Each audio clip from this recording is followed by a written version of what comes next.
मित्र नमस्कार. एक नवीन प्रयोग सुरू केलाय. म्हणजे मी नेहमीच पॉलिटिकल कॉमेंटरी करत असतो, ब्लॉग लिहित असतो. पण काही असे विषय असतात, ज्यात मला असं वाटतं माझ्या सहित माझे जे प्रेक्षक आहेत किंवा जे मला वाचणारे आहेत, जे मला बघणारे आहेत, त्यांना पण काही डीप थोडंसं नॉलेज त्यातलं असलं पाहिजे. आणि मी मग ठरवलंय, की प्रत्येक आठवड्यात एकदा तरी एका कोणत्या एक्सपर्टला आपण बोलवायचं आणि कदाचित हा एखादा प्रसंग जो मी आज म्हणजे आम्ही आजचा जो विषय घेतलेला आहे, तो त्यांच्या बरोबर घडलेला असतो किंवा त्यांच्या आसपास घडलेला असतो किंवा त्यांचं त्यात खूप टेक्निकल नॉलेज असतं. तर अशा वेळेला आपण म्हणजे व्हाय नॉट कॉल द एक्सपर्ट आणि अजून आपली अंडरस्टँडिंग वाढवून घेतली पाहिजे. तर मित्रांनो, तुम्हाला माहित असेल, मी काल एक ब्लॉग लिहिला होता. आपले महाराष्ट्राचे मुख्यमंत्री बदलणार का? तर हा मी का लिहिला होता? तर मी as I said in my blog also, की मला कोणत्याही भाजपच्या आमदाराचा किंवा खासदाराचा किंवा कोणत्या मंत्र्यांचा त्या काळच्या मंत्र्यांचा फोन नव्हता आला, की विक्रांत परत भाजप सत्तेवर वगैरे येणार आहे. असं काही नाही. मी लिहिला होता कारण आपल्या सगळ्यांना माहिती आहे, आपले मुख्यमंत्री, विद्यमान मुख्यमंत्री उद्धवसाहेब ठाकरे यांच्यावर एक शस्त्रक्रिया झालेली आहे आणि स्पायनल कॉर्डवर त्यांची सर्जरी झालेली आहे. तर आय थॉट आणि बरेचसे लोक मला म्हणत होते, की "अरे विक्रांत, मुख्यमंत्री उद्या कार्यरत होतील, अगदी एका आठवड्यानंतर कार्यरत होतील, म्हणजे जोमाने कामाला लागतील." मला त्यात काही तथ्य वाटलं नाही. म्हणजे कारण it's a very difficult and a very म्हणजे डेलिकेट सर्जरी. मग आम्ही आज डॉक्टर उदय निरगुडकर, म्हणजे आपण I don't need to give any introduction to him. कारण म्हणजे महाराष्ट्रच काय, पूर्ण जग त्यांना ओळखतं. आपण त्यांचे म्हणजे त्यांचे अनालिसिस बघितलेले आहेत. पण गंमत अशी आहे, की जे निरगुडकर आज आपल्याला म्हणजे 8-8 तास सलग आपण चॅनल्सवर त्यांना बोलताना बघितलंय, इलेक्शनवर त्यांची स्ट्रॅटेजीज बघितल्या आहेत किंवा त्यांना आपण ऐकलेलं आहे. ते एक 20 वर्ष आधी याच सर्जरीमुळे 2 शब्दही बोलू शकत नव्हते. तर आपण त्यांच्याकडनं ते जाणून घेऊया, की जे उद्धव साहेबांबरोबर आज जे चालू आहे किंवा जे म्हणजे हाऊ डिड ही म्हणजे त्यांना का होते ही सर्जरी? सर्जरीची वेळ का येते? आणि मग त्यातनं बाहेर कसं पडायचं? आणि मग सिच्युएशन काय होते? हे आपण खुद्द डॉक्टरांकडनं जाणून घेणार आहोत. आणि त्यापूर्वी मला निरगुडकर साहेबांना आज कॉंग्रॅच्युलेट करायचंय, की साहेब, आज तुम्ही गव्हर्नमेंट ऑफ इंडियाच्या एका नवरत्न कंपन्यांपैकी एका कंपनीचे संचालक म्हणून थँक्यू. म्हणजे you have thank you. Been selected. तर it's a great honour to be talking to, आणि थँक्यू, आपण आज मला वेळ दिलात आणि या विषयावर आपण आज थँक्यू. खोलवर चर्चा बोलणार. तर साहेब, माय सुरुवात प्लेजर. करूया. उद्धव साहेब ठाकरे आणि त्यांची ही सर्जरी, स्पायनल स्पायनल कॉर्डवर जी सर्जरी करण्यात आली, माझी अशी माहिती की तुमच्यावर पण ही शस्त्रक्रिया झालेली आहे, पण when you are 32, if I have not mistaken. तर त्यावर थोडस साहेब प्रकाश टाकाल का? आणि म्हणजे हा पूर्ण प्रवास सांगाल आम्हाला, की कसं होतं? जी. सर्वप्रथम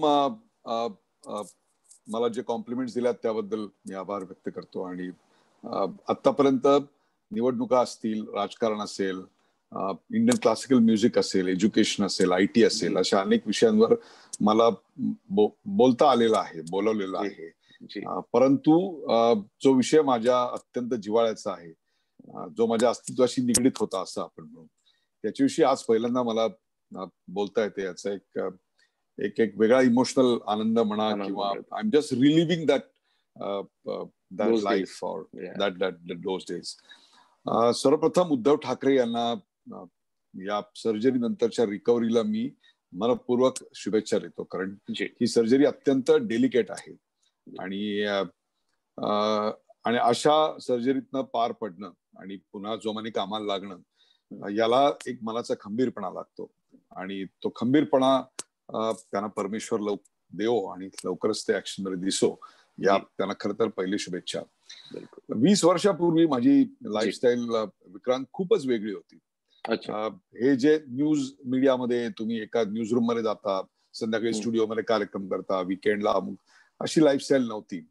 तर ती त्यापेक्षा अधिक गतिमान आणि अधिक स्ट्रेसफुल होती.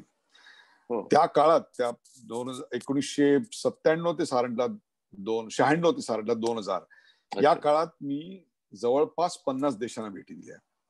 त्यातल्या एकट्या अमेरिकेलाच 70-80 पेक्षा जास्त वेळा गेलेलो आहे. लॅटिन अमेरिकेत गेलेलो आहे.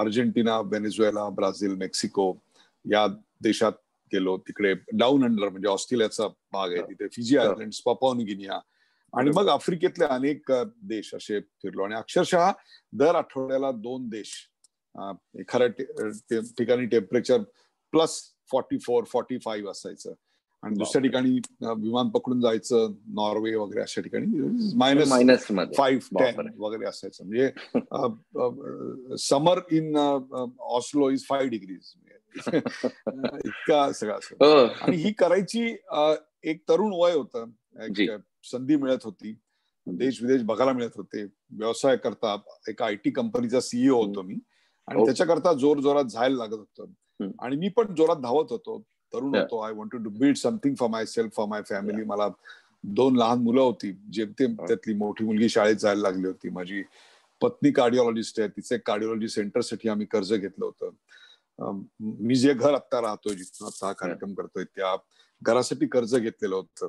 त्या कर्जाच्या हप्त्याची ओझी माझ्यावर होती आणि दुसरीकडे यंग असताना पटापट संधी मिळत होत्या आणि अशी माणसं ही कुठल्याही कॉर्पोरेट सेक्टरसाठी चरकात जसा ऊस जातो ना तशी ती असतात. त्यांना ते व्यवस्थित त्या चरकात घालून घेतात आणि आपल्याला तेव्हा काही कळत नाही की आपण त्या चरकात जाणाऱ्या ऊसासारखं होतं आणि आपलं चिपाड होतं, ज्याला बर्नआउट म्हणतो. ते त्याचं तेव्हा काही जाणवत नाही, तेव्हा ती एक झिंग असते, नशा असते की टुडे आय मीन आफ्रिका, जोश असतो आपल्यात, जोश असतो. असाच एक प्रवास, म्हणजे रात्री शुक्रवारी काम करून BA 138 ब्रिटिश एअरवेजची फ्लाईट, हे माझं एक प्रकारे घर झालेलं होतं. मी अक्षरशः आठवड्यात एकदा किंवा दोनदा ती फ्लाईट घ्यायचो. तिथून सकाळी तुम्ही ब्रिटनला उतरता, तिथेच एअरपोर्टवर ह्याच्यामध्ये आंघोळ करून तुम्ही you conduct meetings, then you go to Paris and in the night you go for dinner appointment in Vienna. दुसऱ्या सकाळी you fly to some other country in Spain or something like that असं. आणि तिथून मी परत आलो रात्री 1:30-2 ला एकदा आणि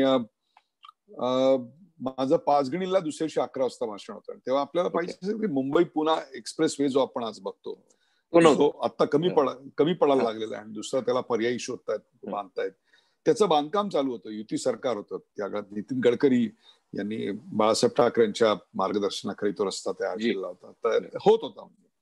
आणि त्यावेळी काय अशा दणकट मोठ्या गाड्या नव्हत्या, माझ्याकडे नव्हत्या, त्यावेळी नव्हत्या सुद्धा. आणि मी त्यावेळेला एक मारुती 800 अशी एक छोटीशी गाडी जी होती माझी, ती घेऊन मी पाचगणीला गेलो आणि माझं लेक्चर संपवलं, परत आलो आणि by the time I reach home it was pretty dark. 10 वाजले होते, 9:30-10 आणि माझी थोडीशी पाठ दुखत होती. अच्छा. मला वाटलं की हा खडखड प्रवास आहे, इथं सगळं चाललंय, त्याच्यामुळे काहीतरी झालं असेल म्हणून मी दुर्लक्ष केलं. आणि मी हे सगळ्या डिटेलमध्ये विक्रांत अशा करता सांगतोय की आपल्या प्रत्येकाला असं वाटत असतं, आय एम शुअर तुलाही असं वाटत असणार की नाही मला काय होतंय, मला काहीच होणार नाही, होणार ते दुसऱ्यांना होणार आहे. मी व्यायाम करतो, मी सकाळी मॉर्निंग वॉकला जातो, मी काही अरबट चरबट खात नाही, माझ्या सगळ्या हेल्दी लाईफस्टाईल आहेत वगैरे असं सगळं. असं अरबट चरबट लाईफस्टाईल असं म्हणणाऱ्यांनी एकदा लिहून काढावं की मागच्या 15 दिवसात, दिवाळीच्या दिवसात आपण काय काय खाल्लं, की आपल्या लाईफस्टाईल किती हेल्दी आहेत हे आपल्याला कळेल. So leave apart that. की ती पाठ दुखी होती आणि मी तसाच ऑफिसला गेलो, कारण next day I was to go to Sri Lanka along with the vice chancellor of Manipal university. त्या काळात मी मणिपाल विद्यापीठाच्या अकॅडमिक काउन्सिलवर पण होतो, त्यांच्यासाठी मी काही टेक्स्टबुक पण लिहिली होती त्याच्यानंतर. तर मी तिकडे जाण्याकरता बॅग वगैरे कशी बशी भरली आणि मी ऑफिसला गेलो आणि ऑफिसला अशी मान दुखते, पाठ दुखते आणि ते खूपच वाढत गेलं. मीटिंग मध्ये अनकम्फर्ट व्हायला लागलं, चेहऱ्यावर दिसायला लागलं. तर मित्र म्हणले की, कलिग म्हणले की अरे काय होतंय, काय नाही म्हटलं पाठ दुखते. तर सगळेच डॉक्टर असतात ना आपल्याकडे, गुगल ज्याच्याकडे आहे तो प्रत्येक जण आपल्याकडे डॉक्टर असतो. तर कोणतरी म्हणलं अरे ते कॉम्बीफ्लॅम घ्या. तर जाऊन पिऊनला सांगितलं जा कॉम्बीफ्लॅम घेऊन ये. आणि एक घेतली, काही बरं वाटते ना, एक घेतली मग बरं वाटलं नाही, मग दुसरी घ्या, दुसरी घेतली बरं वाटते ना, तिसरी घ्या. 3-4 गोळ्या झाल्या तरी काही कमी होईना.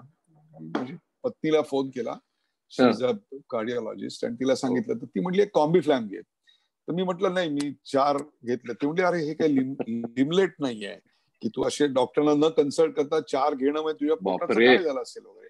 त्यावेळेला काही म्हणजे असं वाटायचं जोश, आपने को क्या होता है, आपने को क्या होता है वगैरे असं. आणि या मस्तीरच सगळं जगत असतो. मी जेव्हा घरी यायला निघालो त्यावेळेला मला जाणवलं की रस्त्यातला बारीकसा खड्डा किंवा एखादा स्पीड ब्रेकर सुद्धा किती त्रास देऊ शकतो. आणि मी स्वतःला अक्षरशः पुढच्या फ्रंट ड्रायव्हरच्या बाजूच्या सीटला असं लॉक केलेलं होतं, उशी ठेवली होती, सगळं केलं होतं, पण it was paining like mad. मग मी घरी आलो आणि घरी आल्यानंतर रात्री बेडवरच मी जेवलो. म्हटलं नको आज मी डायनिंग टेबलवर पण येत नाही. आणि दुसऱ्या दिवशी सकाळी I could not get up from the bed. It was paining like anything. मग असं ठरलं की ऑफिसला जायच्या आधी माझा एक्सरे आणि MRI केला पाहिजे. आणि एक्सरे आणि MRI ठाण्यामध्ये ज्युपिटर स्कॅन सेंटर तेव्हा नवीन निघालं होतं. आणि मला अजून आठवतं, मी त्या MRIच्या मशीन मधनं बाहेर आलो तेव्हा समोर काचेतून मला माझ्या पत्नीचा चिंताक्रांत चेहरा दिसत होता. आणि तेव्हाच मला वाटलं समथिंग इज टेरिबली रॉंग, कारण एक्सरे मध्ये स्पाईनला डॅमेज आलेला होता. पण ते मला असं वाटलं ठीक आहे, म्हणजे हे असं काय ठीक आहे म्हणजे. पण MRI झाल्यानंतर मग त्या डॉक्टरनी मला शांतपणे बसवलं आणि सांगितलं की look Uday, this is serious thing, your spine is damaged. मला असं वाटलं की हे ओव्हर रिॲक्ट करतायत, म्हणजे डॉक्टरला आणि आपल्या प्रत्येकाला असं वाटलं ना, डॉक्टरला काय कळतंय, डॉक्टर तर पागल आहे, आपल्यालाच अक्कल आहे सगळी जगातली. ते मलाही वाटत होतं म्हणजे. आणि मला काय होणार हे असं असतं ना, म्हणजे माझ्या पत्नी डॉक्टर, सासूबाई डॉक्टर, भाऊ डॉक्टर, बहीण मेवणे सगळे डॉक्टर, त्यामुळे आपल्याला काहीच होणार नाही असं भ्रमात पण असतो. तसं काही नसतं. जगात कुठलेही रोग कोणालाही येऊ शकतो, provided you don't maintain healthy lifestyles. आणि म्हणजे असं काही कोणी ठरवून करत नाही, चला आता अनहेल्दी राहूया असं करत नाही, पण ते नकळत होतं. मी एवढ्या डिटेल मध्ये का सांगतोय, I think it is also a spectator education in a way. बिलकुल सेल्फ मी जे सांगतोय. आणि मग तरी मी हट्टानी बॅग भरली आणि ऑफिसला गेलो. आणि ऑफिसला गेल्यानंतर इतकं पेन वाढलं की I started crying in my. हो, मला कारण संध्याकाळच्या 6च्या विमानाने मला 6च्या विमानाने श्रीलंकेला जायचं होतं. आणि मी माझ्या केबिन मध्ये रडायला लागलो बाय लंच टाइम. आणि हॉरिबल लागती. आणि मग माझ्या पत्नीला बोलवण्यात आलं. ती म्हटली की त्याला घेऊन लीलावतीला या ताबडतोब. अंधेरीच्या ऑफिस मधून लीलावतीला जाताना अक्षरशः गाडी 5 किलोमीटरच्या स्पीडनी फक्त जात होती. आणि प्रत्येक small jerk I was crying like a pain. Such a painful affair. आणि मी तिकडे गेल्यानंतर त्या डॉक्टरांनी तपासलं, आय स्टील रिमेंबर, आणि तो म्हणला की no, you can't go anywhere, forget, you can't go to your home in Thane, I am admitting you right now. तर तेव्हाही आपल्याला हे काय होत नाही, चल तुम ज्याला रिॲक्ट कर रहा है, तुम लोगों को समजता नहीं है वगैरे असं सगळं. मी म्हटलं no, I am going to Sri Lanka. म्हटलं I am tomorrow, I have a meeting at 9 o'clock with the president of Sri Lanka. तोला फॉरगेट प्रेसिडेंट और anybody, you cannot move this hospital. तरी पण मी गेलो. त्याने अक्षरशः त्याच्यावर लिहिलं की पेशंट इज ॲडॅमंट, आणि जर त्याला काही झालं विमानात किंवा झालं तर ही ट्रीटमेंट द्या, असं असं करा, ही सफरिंग फ्रॉम दिस, असं लिहिलं त्यांनी. तो कागद आजही माझ्याकडे आहे, त्याच्या हिरव्या शाईनी लिहिलेला मला आठवतोय, डॉक्टर आशिष मेहतानी. आणि my wife was literally telling me, अरे तू जाऊ नको, मी तुला सांगते. पण आपल्याला असं वाटतं की नाही हे ओव्हर रिॲक्शन आहे, डॉक्टरला काय कळतं, हे पहिलं मूळ त्याच्यातलं. आणि मी गाडीत बसायला खाली वाकलो आणि विक्रांत, आय कोलॅप्स्ड इन पेन. त्यावेळेला इतकी पेन होती शरीरामध्ये. मग मला ऍडमिट करून घेतलं आणि 3-4 दिवसांनी माझी पेन सबसाईड झाली. आणि त्यावेळेला एक क्लिअर झालं की I am up for some major disorder in neck. आपलं कसं असतं, आपली जी आपला जो मणका आहे ना, तो हा असा असतो, हा असा, आणि तो असा असा हलतो. याच्यामध्ये चकती असते, त्याच्यामुळे तो असा असा असा कसाही होऊ शकतो. आणि त्याच्या खाली नर्व रूट्स असतात, त्याच्यामधून सगळ्या ऍक्शन्स तुम्ही करू शकता. ऑल तुमचे जे काही मुवमेंट्स आहेत त्याचे ज्या संवेदना आहेत, मोटर स्किल्स आहेत, ते त्याच्यातनं येत असतात. That's motor skill is the right word. आणि माझ्या बाबतीत C3 C4 C2 C3 आणि C3 C4 मधली जी डिस्क होती, ती डिस्क प्रोलॅप्स झाली होती. आणि ती डिस्क खाली नर्व रूट्सना प्रेशराईज करून damage. It's a very very fine area. साधारणतः एक थंबनेल त्या अर्धा एवढा तो एरिया असतो.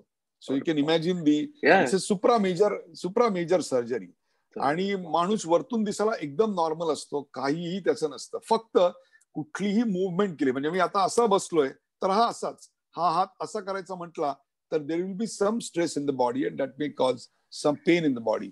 आणि मला म्हणजे शिंकलं तर अक्षरशः विलक्षण पेन, खोकलं तर पेन, आणि मग सगळ्यावर बंधनं एका क्षणात आली.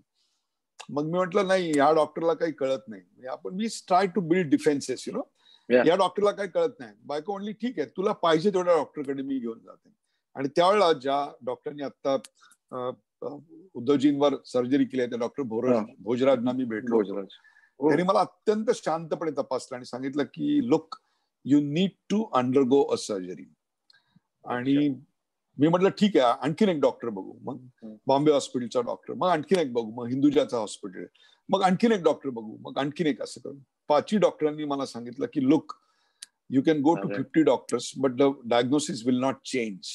In fact, the date for which you undergo the delay is approaching very, very, very quick. आणि त्यावेळेला मी लीलावती हॉस्पिटलमध्ये असं ठरवलं की आपण जर करायचीच झाली तर इकडे करूया. मग कंपनीला हे कळल्यानंतर company was shocked because lot of money was on my stake. आणि माझा चेहरा आंतरराष्ट्रीय पातळीवर त्यांनी प्रोजेक्ट केला होता वगैरे. तर त्यांनी सांगितलं तू अमेरिकेला जा आणि अमेरिकेला सगळा खर्च कंपनी करेल, तू आणि बायको ताबडतोब अमेरिकेला जा, अमेरिकेला आपण सर्जरी करू.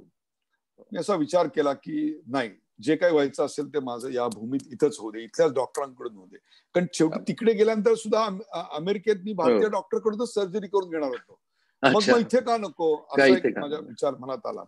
आणि ह्या सगळ्याच असा पिरियड होता की करायचं नाही करायचं, कसं करायचं. एक दिवशी मी ब्रश करत असताना माझी पत्नी मला कायम असिस्टन्स लागायचा, तोल जाऊ शकायचं. बिलकुल. आणि माझं थोडस बोलणं ब्लर झालं होतं. म्हणजे र वगैरे असे जे उच्चार आहेत, म्हणजे विक्रांत मध्ये र जो आहे तसं मला बोलता यायचं नाही. आता जे तुम्ही 8-8 तास 6-6 तास वगैरे बिनचूक बोलताना बघतात, ती तुम्ही इमॅजिन नाही करू शकत. की त्यावेळेला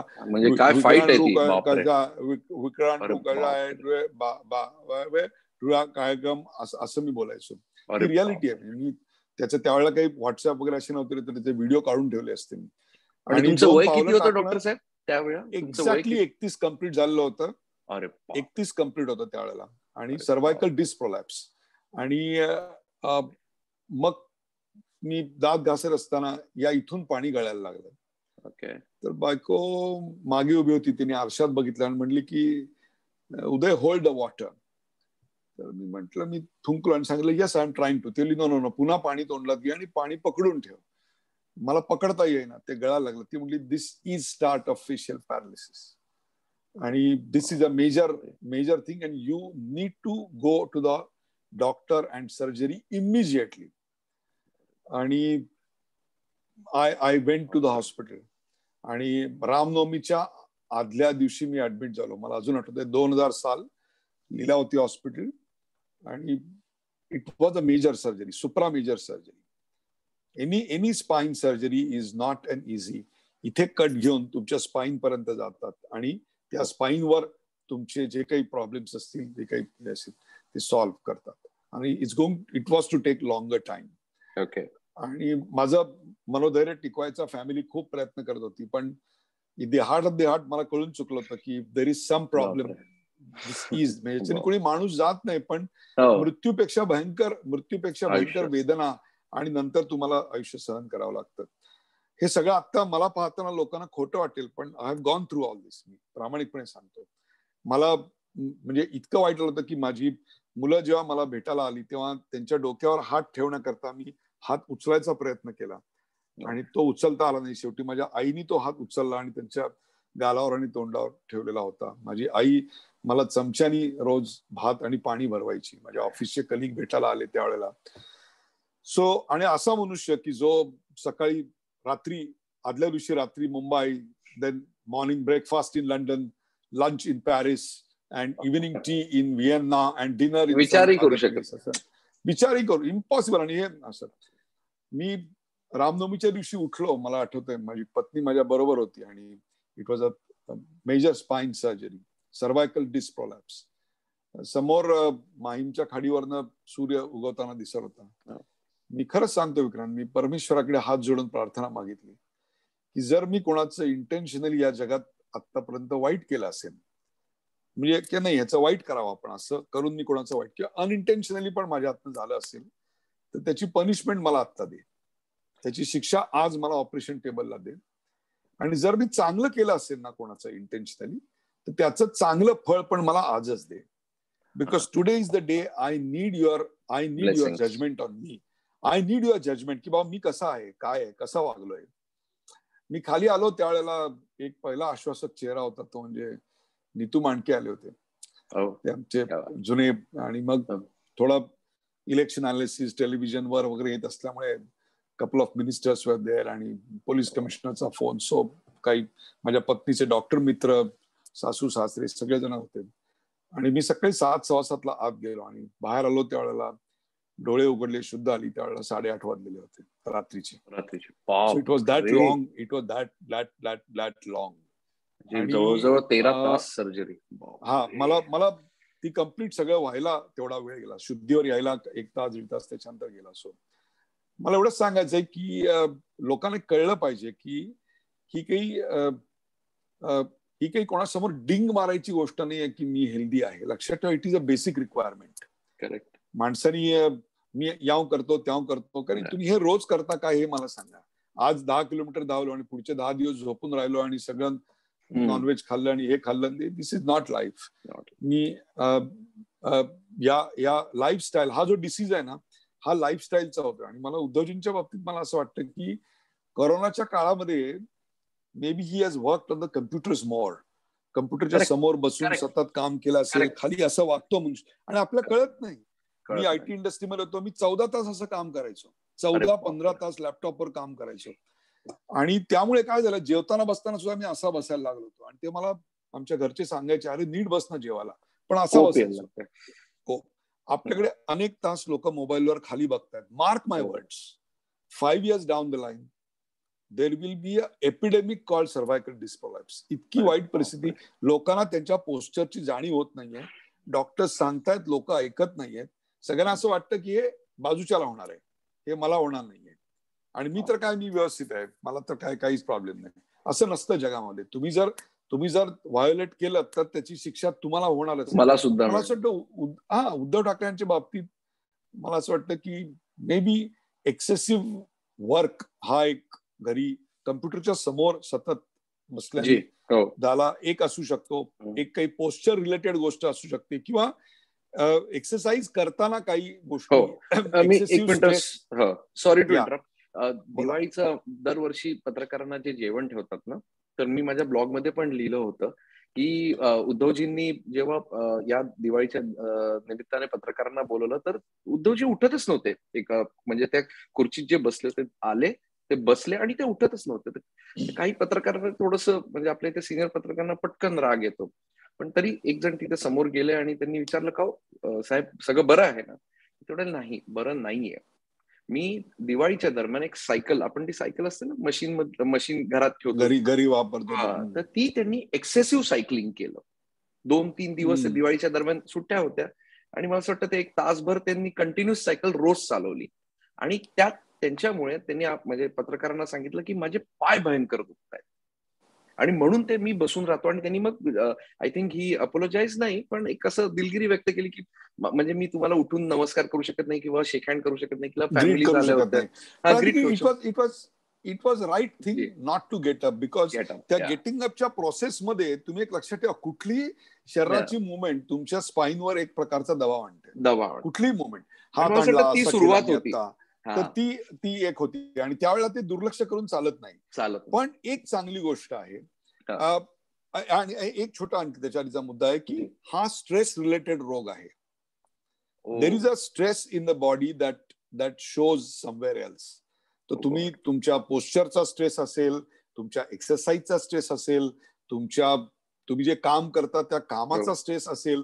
so it's a combination of, you may be having a little sedentary life. अनेक तास तुम्ही मीटिंगला बसून राहता आणि तुम्हाला कळत नाही की आपण पोस्चर चुकीचं करतोय, हे आपल्याला जाणवत सुद्धा नाही. या सगळ्याचं कॉम्बिनेशन असतं.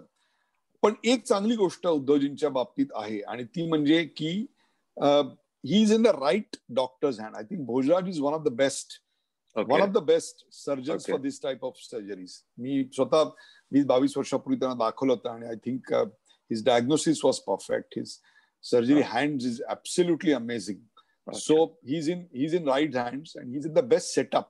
नुसतं आता कसं असतं की सेटअपही लागतो, नुसतं डॉक्टर चांगला असून चालत नाही. फिजिओथेरपी वगैरे सगळं हायजेनिक सेटअप. हा विक्रांत तुम्ही फार चांगला मुद्दा काढला. या सर्जरीला नंतर औषधं गोळ्या मला तर काहीच नव्हत्या. एक कणही औषध नाही. आता एवढी मोठी सर्जरी झाली, एक कणही औषध, एक लॅक्सेटिव्ह वगैरे की बाबा तुम्हाला टॉयलेटला व्यवस्थित व्हावी म्हणून एक छोटं लॅक्सेटिव्ह, कारण त्याचा जोर तुम्ही लावला तर त्याचा स्पाईनवर दाब येतो. It's a minor thing. म्हणजे लॅक्सेटिव्ह आपण किती वेळा घरी घेऊ शकतो, किंवा ऍसिडिटी होऊ नये, ऍसिडिटी होऊ नये म्हणून एखादं अँटासिडची एखादी हे वगैरे देत असतो. आता याच्या पलीकडे जाऊन मी तुम्हाला सांगतो की physiotherapy is very important. Okay. आणि ती फिजिओथेरपी नियमित करणं हाच याच्यावरचा रिकव्हरीचा सर्वोत्तम मार्ग आहे.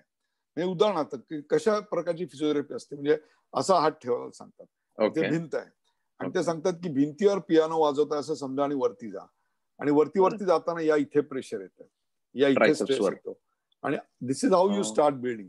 तुमच्या दोन हातांच्या मध्ये कागद ठेवून, माझ्या वेळेला तर त्यांनी सांगितलं होतं की हा कागद धरायचा प्रयत्न करा. सर्जरीच्या आधी तो असा बाहेर यायचा, आय कुड नॉट होल्ड, पण नंतर हळूहळू ती ग्रीप वाढत गेली आणि I used to hold it tight. हाताच्या मागे हात देताना सांगतात की चलो पुश इट बॅक. पूर्वी तो हात अजिबात हलायचा नाही, नंतर ताकदीने कोणाचाही हात मागे जायला लागला. एक एवढा ग्लास असायचा पाण्याचा, they said okay lift it keep it down, lift it keep it down. हा एक्सरसाइज असायचा.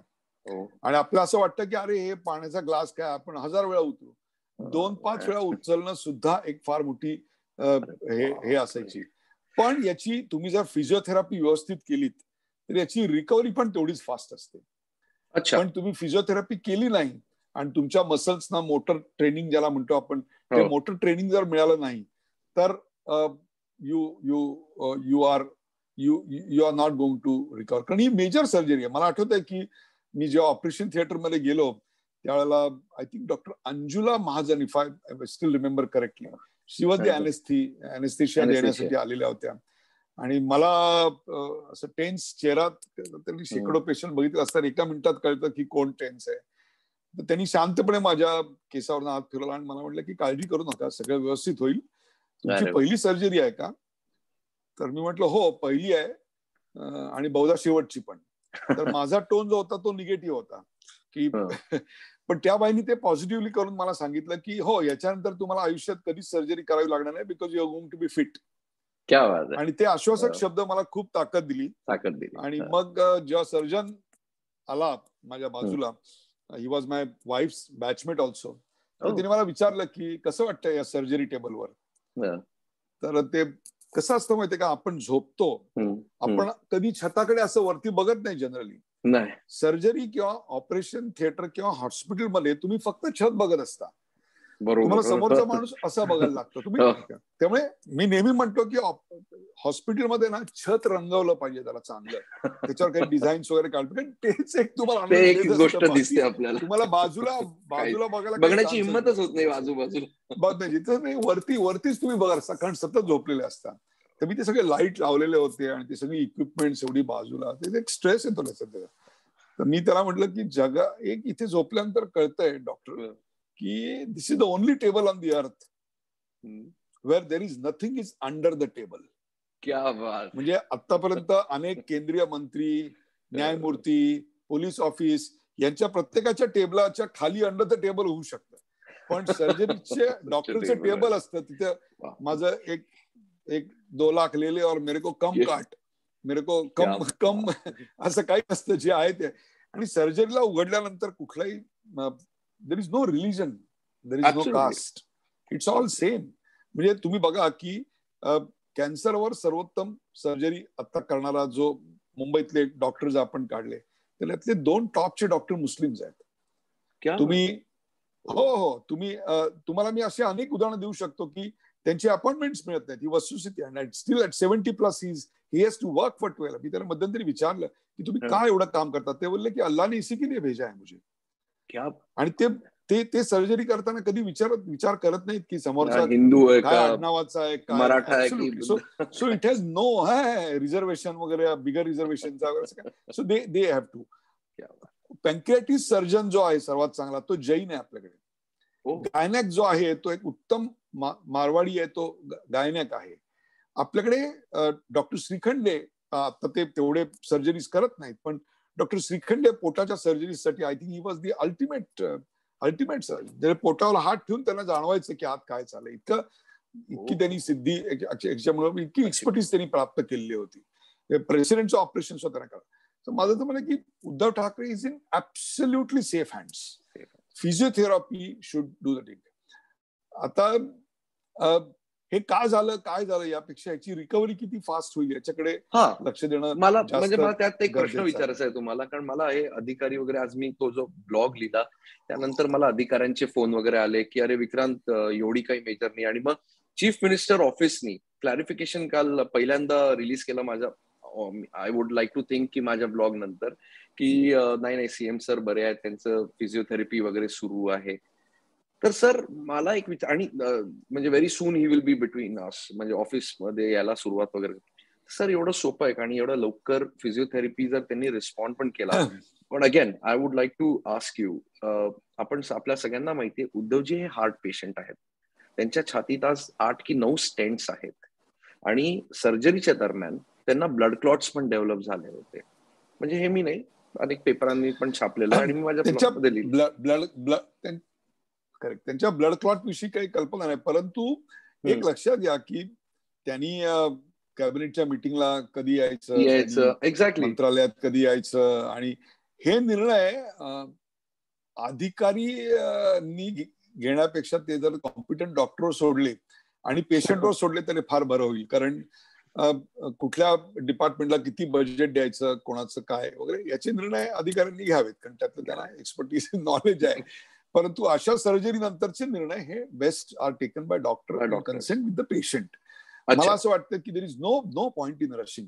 माझ्या वेळेला सुद्धा मला असं वाटायचं की आता मी बरा झालोय, उद्यापासून काम करतो, पण तरी डॉक्टरांनी ते पूर्ण सायकल फिजिओथेरपीची पूर्ण केल्याशिवाय मला त्यांनी बाहेर नाही, they did not allow me to function. परंतु माझ्या बाबतीत मी बरोबर 1.25 महिन्यांनी अमेरिकेला जाण्यासाठी विमानात पाऊल ठेवलं आणि 7 किलोची माझी केबिन बॅग मी एका हाताने उचलली, वरती ठेवली आणि हुश म्हणून बसलो. आणि तेव्हा लक्षात आलं की 1.5 महिन्यापूर्वी या हाताने आपल्याला मुलीला कुरवाळता येत नव्हतं, जेवता येत नव्हतं.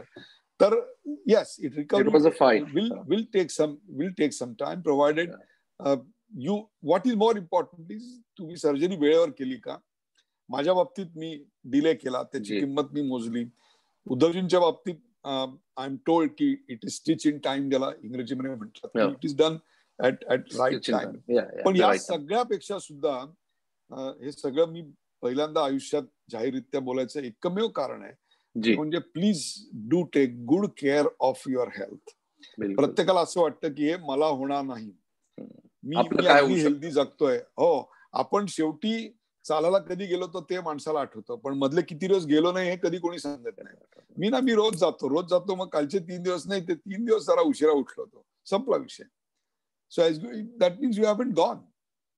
It's that. आणि excuses are 1000, I am telling you. But your body doesn't accept excuses. आपण जास्त खातो, आपण जास्त वेळेला सगळे, हे बॉडी सगळ्याचा रेकॉर्ड, सगळ्याचे हिशोब बॉडी ठेवत असते. आणि एक दिवशी जसं समुद्रामध्ये तुम्ही एकदाच काही फेकलत की समुद्र एकदाच तुम्हाला पावसाळ्यात परत देतात, तसं हे परत करणं आहे माझं मत. सो स्ट्रेस, रॉंग पोस्चर्स, असं बसणं, सतत काम करत राहणं, एक झिंग असणं त्या कामाची, हे सगळं याला कारणीभूत आहे. I was lucky, I would say that I had good doctors, I had good doctor wife, I had really good setup in Leelavati, and I had a miraculous escape. आणि फिजिओथेरपी चांगली मिळते आणि सर्जरी चांगली झाली. So I am sure Uddhav Thackeray will soon be in action. परंतु ते उद्या सकाळीच ऍक्शन मध्ये आले पाहिजेत, परवा सकाळीच ऍक्शन मध्ये आले पाहिजेत. हे नॉन मेडिकली सांगणं हे जरा हास्यास्पदच आहे. कारण हे सरकारी अधिकाऱ्यांनी, मंत्रालयातल्या सरकारी अधिकाऱ्यांनी ठरवायची गोष्ट नाही. ते डॉक्टर ठरवतील आणि सांगतील. बिलकुल. आणि डॉक्टर साहेब म्हणजे व्हॉट्सअप युनिव्हर्सिटीचे फार आपल्याकडे डॉक्टर आहेत. व्हॉट्सअपवर वाचतात आणि वेट लॉस फॉर्म्युला करणारे असे अनेक. Doesn't work like that. You have to have a proper trainer. Absolutely. You have to pay a heavy price for that. Correct. Doctor म्हणजे really salute and hats off to your fight boss. म्हणजे मला एकच सांगायचं आहे की त्यावेळेला तुम्ही बाहेर, you were 32, you came out after 1 month and 15 days. मला एकच काळजी आहे, आपले मुख्यमंत्री 58 वर्षाचे आहेत, छातीत स्टेंट आहे. तर कृपया मी म्हणजे आपल्या या माध्यमातून मी ब्युरोक्रॅट्सला पण सांगेल, मी त्यांच्या तमाम सैनिकांना सांगेल की त्यांना त्रास नका देऊ, प्रेशर नका ठेवू त्यांना. आणि इनफॅक्ट एक तुम्ही अजून एक जमेची बाजू बघितली, भाजपनी म्हणजे जे ऑपोजिशन वाले आहेत त्यांनी पण या मुद्द्याला फार मॅच्युअर्डली हँडल केलंय, कुठे पर्सनल अटॅक्स केले नाही.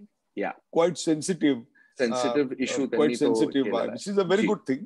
Very good thing. आणि काय सर्जरी गोष्ट अशी आहे ना की पुन्हा पुन्हा सांगतोय मी की इट्स नॉट अ जोक. बाकीचे ठरवायचं नाहीये, करेक्ट, हे डॉक्टरांनीच ठरवायचंय फक्त. करेक्ट. इनफॅक्ट पेशंटनी सुद्धा डॉक्टरांना सांगायचं नाही की मी असंच सांगत होतो ना की मला श्रीलंकेला जायचंय, मला स्पेनला जायचंय. अरे डॉक्टर ठरवेल ना तू जायचं की नाही ते, तू कसं काय ठरवतो? You are not decision maker for that.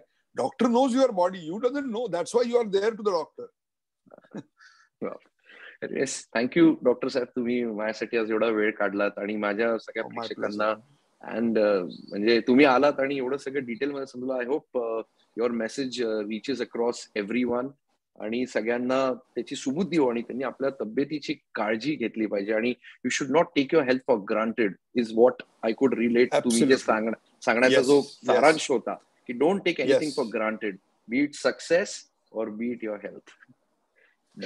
Absolutely. Thank you, sir. Thank you. Really emotional talking. 20-22 वर्षांतर मी हे आज पहिल्यांदा पब्लिकली बोलतोय. आजपर्यंत हे फक्त माझे क्लोज सर्किट फॅमिली आणि फ्रेंड्सना माहिती होतं की जे तुम्ही माझा 8 तास इलेक्शन अनालिसिस ऐकता, बोलणं ऐकता, बिनचूक ऐकता सगळं. In fact some people quote for my pronunciation. पण लक्षात ठेवा, एक काळ असा होता की जेव्हा 2 शब्द उच्चारला महाग होतो आणि त्याचं एकमेव कारण चुकीची लाईफस्टाईल हेच होतं, स्ट्रेस हेच होतं. ते कृपया करून घेऊ नका. Life is precious and it's very expensive for the surgery. It's very expensive and you can't be lucky all the time. So be careful. Thank you doctor. All right, thank you, my pleasure. मित्रांनो धन्यवाद. असंच मी पुढच्या आठवड्यात येईल आणि तोपर्यंत वाचत राहा, बघत राहा विक्रांतजोशी.com. थँक्यू.